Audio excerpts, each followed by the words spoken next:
بالرغم ان دوت واحد من اهم الاسلحه واهم السورسز اللي عندك اللي ممكن تخليك اصلا ناجح. المناطق اللي هم ساكنين فيها انا عمري ما سمعتها. المناطق دي انا حتى ما اعرفش هي فين، من كتر ما هي مناطق مش معروفه ومناطق مش على الخريطه اصلا. الجميل حبيبي محمد صلاح، الراجل دوت في يوم من الايام هو ذكر القصه دي كتير. في ناس كانوا لما بيخسروا بيطلعوا الساحل عشان يفكوا بقى من مود الاكتئاب والزعل اللي هم فيه، بالرغم ان في لعيبه تانية بيبقوا جايين يعني زي ما بيقولوا من تحت الارض بيكسروا الدنيا. تفتكروا ايه السبب اللي بيخلي لاعب عنده احلى جزمه وبيتدرب في احسن اكاديميه وبيشتغل برايفت مع احسن مدربين وبياكل احسن اكل وفي الاخر برضه ما يوصلش، بالرغم ان في لاعب تاني امكانياته ضعيفه جدا، ما عندوش اي قدرات ماديه ولا اجتماعيه ولا علاقات، ومع ذلك بيوصل وبيبقى لاعب عالمي؟ اهلا وسهلا بيكم، حلقه جديده في برنامجنا اللي خلاص وصلنا لاسمين. هناخد واحد فيهم وهنبقى ننزل كده على الانستجرام نعمل فوتنج على الاسمين. النهارده بنتكلم في موضوع بيقابلني كتير على مدار مسيرتي التدريبيه، وكل سنه تقريبا في شويه لعيبه كده اللي هم المدلعين بيروحوا مني. يعني ايه الكلام دوت؟ كل ما اللاعب بيكون امكانياته الماديه افضل غالبا بيفشل ما بيكملش. هل دوت بيكون بسبب انه مطمن، انه عارف انه كده كده حياته مستقره، هو مش فارق معاه سواء نجح في الرياضه او ما نجحش، هو عارف انه اهله موفرين له كل امكانياته، ان مستقبله متامن، بالرغم ان في لعيبه تانية بيبقوا جايين يعني زي ما بيقولوا من تحت الارض بيكسروا الدنيا؟ انا في اعتقادي الشخصي السبب هو الشعور بالامان. الكوره او الرياضه بالنسبه للناس بتبقى في مكان من الاتنين: واحد بيعملها علشان الشهرة أو التألق أو المكانة الاجتماعية وسط أصحابه ووسط الدايرة اللي هو فيها، أو إن هي بتكون فرصة لتغيير شكل الحياة وتغيير يعني نمط الأسرة والعيلة كلها للاعب دوت. أتذكر إن في يعني اتعرفت في وقت على لعيبة كانوا بيقولوا لي يعني أنت ساكن فين بتاع. المناطق اللي هم ساكنين فيها انا عمري ما سمعتها. المناطق دي انا حتى ما اعرفش هي فين، من كتر ما هي مناطق مش معروفه ومناطق مش على الخريطه اصلا. ومع ذلك اللعيبه دول النهارده هم بيتدربوا وبيشتغلوا ولعيبه مقيدين في احسن انديه في مصر. عامل النجاح عمره ما كان بسبب قدرتك الماديه او امكانياتك، بالرغم ان دوت واحد من اهم الاسلحه واهم السورسز اللي عندك اللي ممكن تخليك اصلا ناجح. للاسف ناس كتيره بتقع في فخ القدره، في فخ انا اقدر اعمل اي حاجه، في فخ انا بفلوسي اقدر اعمل اي حاجه. ولكن في الحقيقه ان اللعيبه دول ما بيوصلوش لحاجه. اتذكر حد لما فشل في الكوره بتكلم مع اهله، قال لي خلاص بقى انا هعمل له المستشفى بتاعته. فانت متخيل ان واحد بديل انه يبقى لاعب كوره انه يبقى راجل صاحب مستشفى؟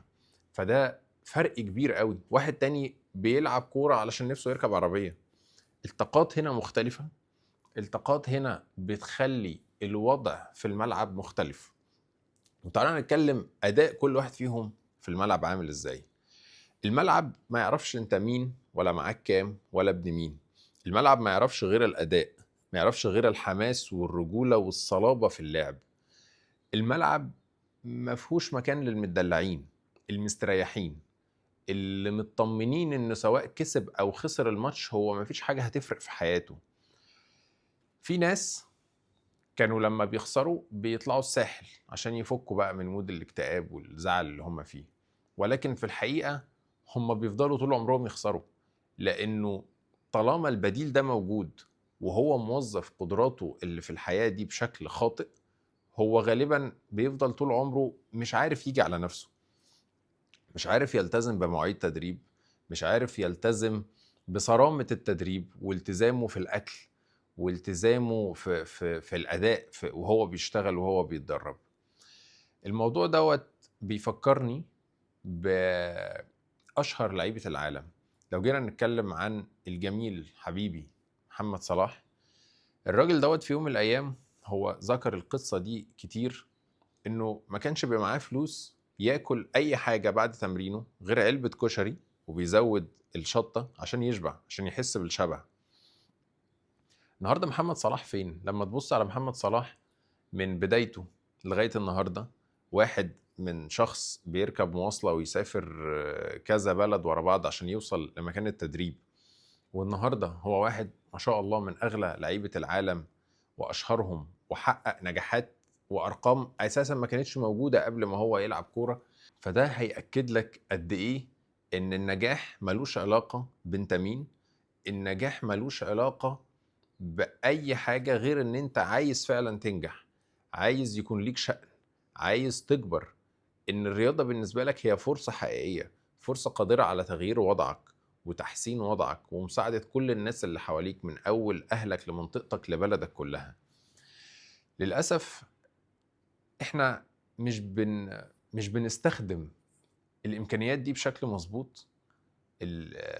المسؤوليه بتروح في الاسر اللي مرتاحه ماديا، والدلع في التربيه ما بيطلعش رجاله. الدلع في التربيه بيطلع ناس اللي هم بيخافوا اول ما يخشوا الماتش، اللي هم بيخافوا في الالتحامات، اللي هم بيخافوا اول ما بيسمعوا شويه دوشه وشويه زعيق بره في التشجيع يبتدوا يتوتروا وينسوا هم فين اصلا وبيعملوا ايه. لو جينا ناخد مثل تاني عن حد قدر يوظف قدراته وامكانياته بشكل كويس وبرضه يوصل للعالميه، لو هنتكلم على مرموش.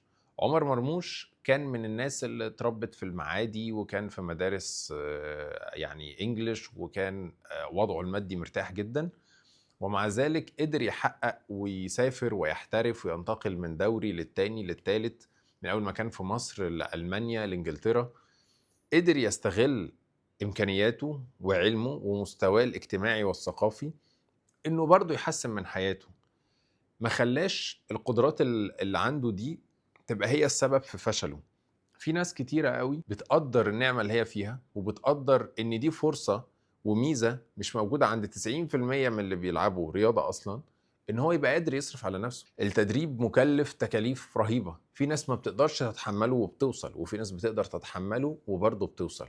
اذا العامل المشترك هنا هو ان انت تكون راجل في الشغل بتاعك، ان انت تكون قد مسؤولية انك تلعب رياضة، مش بس انا قادر اصرف كام وبتمرن مع مين وبدفع كام والكلام دوت.